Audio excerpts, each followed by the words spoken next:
இருக்கிறது என்றும் குறிப்பிட்டிருக்கிறார் சீமானின் வழக்கறிஞர். நடிகை பாலியல் வன்கொடுமை வழக்கில் விசாரணைக்கு ஆஜராகுமாறு சம்மன் ஒட்டுவதற்காக சீமானின் வீட்டிற்கு சென்ற காவல்துறையினருக்கும் அங்கிருந்தவர்களுக்கும் இடையே தள்ளுமுள்ளு ஏற்பட்டிருந்தது. இது தொடர்பாக இருவர் கைதும் செய்யப்பட்டிருந்தார்கள்.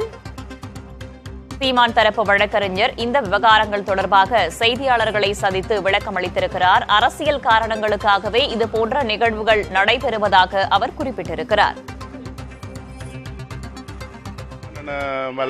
அவர் வீட்டுக்கு வந்து வெடிகுண்டு மிரட்டல் எல்லாம் வந்துட்டு இருக்கு, பெட்ரோல் குண்டு வீசுறதாக பல செய்திகள் வந்துட்டு இருக்கு. இது சம்பந்தமா அவர் ஒரு தற்காப்புக்காக வைக்கப்பட்ட துப்பாக்கி, அவர் இது இப்போ துப்பாக்கியை வந்து தேவையற்ற முறையில் பயன்படுத்தி விட்டார் என்று பொய்யா ஒரு வழக்கு பதிவு பண்ண போறாங்க. அதுக்கான நடவடிக்கை எடுத்துட்டு இருக்காங்க.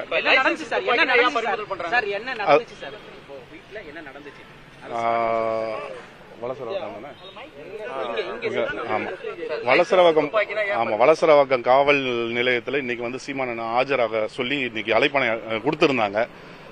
ஆனா இன்னைக்கு அவரால் ஆஜராக முடியாதுன்ட்டு நாங்க வழக்கறிஞர்லாம் எல்லாரும் சேர்ந்து போய் அவங்களுக்கு வந்து ஒரு கடிதம் கொடுத்துட்டு வந்தோம், இன்னைக்கு ஆஜராக முடியாதுன்னு. அது சம்பந்தமா இன்னைக்கு வந்து அழைப்பானையை அவங்க வீட்டிலே வந்து ஒட்டிட்டு போனாங்க. ஒட்டிட்டு போகும்போது அதை பார்த்துட்டு இருந்த ஒரு தம்பி வந்து அதை கிழிச்சிருக்கிறாப்புல. அதுக்காக போலீஸ் வந்து அத்துமீறி அவர் சீமானனை வீட்டுக்குள்ள அத்துமீறி உள்ள நுழைஞ்சு தாக்க முற்படும் போது அவர் தாக்கி முற்பட்டு வெளியில கூட்டிட்டு வரும்போது அவர் இடுப்புல இருந்த துப்பாக்கியை வந்து பார்த்து போலீஸ் அதை கைப்பற்றாங்க. அவர் வந்து துப்பாக்கியை வந்து பயன்படுத்தவும் இல்லை, அதை வந்து அவர் மிரட்டவும் கிடையாது. ஆனா இப்ப மிரட்டினதாக ஒரு புகாரை வந்து சொல்றாங்க. இப்ப அவங்கள 2 பேரையும் காவல் நிலையத்தில் அழைச்சு வச்சிருக்காங்க. இப்போ ஒட்டிட்டு அவங்க போயிட்டாங்க. வலசரவாக்கம் காவல் நிலையத்தில் சேர்ந்தவங்க ஒட்டிட்டு அவங்க போயிட்டாங்க. போயிட்ட பிறகுதான் இது கிழிச்சிருக்காங்க. இவரா உடனே அவங்க முன்னாடி எல்லாம் கிழிக்கல. லைசன்ஸ்டு கன்னு தான், அவருடைய தற்காப்புக்காக அவர் வச்சிருக்கிற கன்னு தான், சீஸ் பண்ணக்கூடாது. ஆனா பண்ணிருக்காங்க. இப்போ காரணம் எதுவும் காரணம் ஒன்னும் வெளிப்படையா ஒன்னும் சொல்லல. இல்ல மிரட்டல, துப்பாக்கி காட்டி மிரட்டவில்லை, கையில வச்சு அதெல்லாம் மிரட்டல. அவர் இடுப்புல இருந்தது, இடுப்புல அவரை வலுக்கட்டாயமா வண்டியில ஏத்தும் போது அவர் எடுத்து கொடுக்கிறாரு. அந்த மாதிரி துப்பாக்கியை எடுத்து கொடுக்கும் போது அது வந்து மிரட்டினதாக அதை சித்தரிக்கிறாங்க. இல்ல அவருடைய சீமான் வீட்டுல பாதுகாப்பு அதிகாரியா இருக்கிறாரு இவரு. அவருடைய பாதுகாப்பு, ஏன்னா அண்ணன் வீட்டுல பாதுகாப்புக்கு இருக்கிறாரு. அவருடைய பாதுகாப்பு, இங்க வந்து பெட்ரோல் குண்டுகள் வீசுறதாக ஒரு தகவல் எல்லாம் வருது. அதுக்காக அவருடைய பாதுகாப்பு, ஏன்னா இவர் ஒரு பாதுகாப்பு ஒரு நபரா இருக்கிறதுனால அவருடைய பாதுகாப்புக்கு வச்சிருக்கிறார். சீமான் உட்பட இவரோட பாதுகாப்புக்கும் சேர்த்துதான். சீமான் அண்ணனுக்காக, அண்ணன் இங்க ஊர்ல இல்ல, சீமான் அண்ணன் வீட்டுல இந்த மாதிரி குண்டுகள் வீசப்பட போகுதுன்றதுக்காக அவர் அந்த துப்பாக்கியை வச்சு. சீமான் தரப்பு வழக்கறிஞர் தற்போது செய்தியாளர்களை சந்திக்கிறார், பார்க்கலாம். ஆமா இல்ல, யாருமே போலீஸ்காரங்களை உள்ள வந்து தாக்கலங்க. இவங்க போலீஸ்காரங்க வந்து அத்துமீறி உள்ள நுழையும் போதுதான் தள்ளுமுள்ளு நடக்குது. இவரை வந்து வலுக்கட்டாயமா ஜீப்ல ஏத்துறாங்க. ஏத்தும் போதுதான் அந்த துப்பாக்கி வந்து அவர் இடுப்புல இருந்து தெரிய வருது. எடுத்துதான் கொடுக்கிறாரு ஒளி, அவர் துப்பாக்கி காமிச்சு அவர் மிரட்டல. தெரியும், அது நீங்க காவல்துறையிட்ட தான் கேட்கணும். இல்ல அதாவது அவங்க வந்து அந்த நோட்டீஸை கிழிச்சதுக்காக வர்றதாக தான் சொல்றாங்க. நம்ம போலீஸ் காவல்துறையை வந்து ஒட்டும் போது கிழிக்கப்படல. அந்த நோட்டீஸ் வந்து பிற்பாடு ஒட்டிட்டு போன பிறகு தகவல் தெரிஞ்ச பிறகுதான் அதை ரிமூவ் பண்றாங்க. அது என்ன செய்திங்கிறது தகவல் தெரிஞ்ச பிறகுதான் அதை ரிமூவ் பண்றாங்க. அது தெரிஞ்சுக்கிட்டோம்ல, நாங்க விஷயத்தை தெரிஞ்சுக்கிட்டோம். காவல்துறையை வந்து ஒட்டி இருக்காங்க, என்ன ரீசனுக்காக ஒட்டி இருக்காங்கன்ற தகவலை நாங்க தெரிஞ்சுக்கிட்ட பிறகுதான் அதை ரிமூவ் பண்றோம்.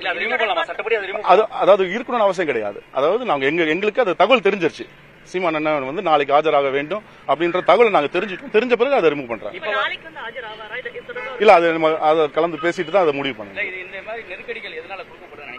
அரசியல் காரணத்துக்கு தான், வேற பியூர்லி அரசியல் காரணத்துக்கு தான். ஏன்னா அவர் வந்து தொடர்ச்சியாக இப்ப ஆளுங்கட்சியை எதிர்த்து அவர் அரசியல் செய்வதனால அவருக்கு அகேன்ஸ்டா இந்த மாதிரி தேவையற்ற செயல்கள்ல இப்போ காவல்துறையை ஏவி விடுறாங்க. வேற ஒண்ணும் தெரியல, இதுவரை இன்னும் போடல. இல்ல இன்னும் இன்ஃபர்மேஷன் கொடுக்கல.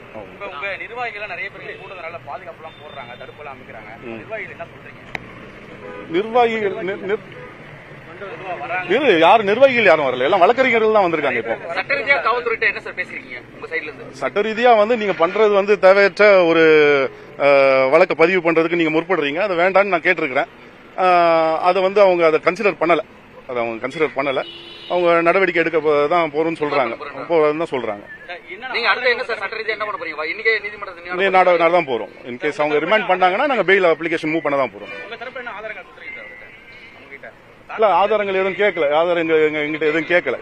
எதுவுமே கேட்கல. ஆதாரங்கள் எதுவுமே கேட்கல. எங்க கிட்ட இருக்கிற ஆதாரங்களையும் அவங்க எதுவும் கைப்பற்றவும் இல்லை.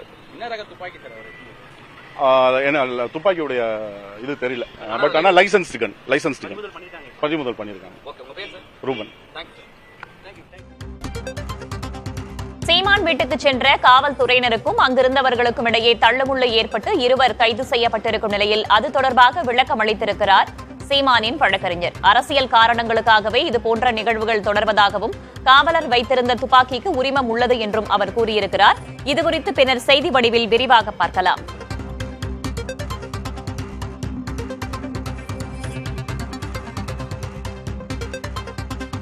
சீமான் வீட்டு காவலாளி காவலர்களை தாக்கவில்லை என்றும் அவர் வைத்திருந்த துப்பாக்கிக்கு உரிமம்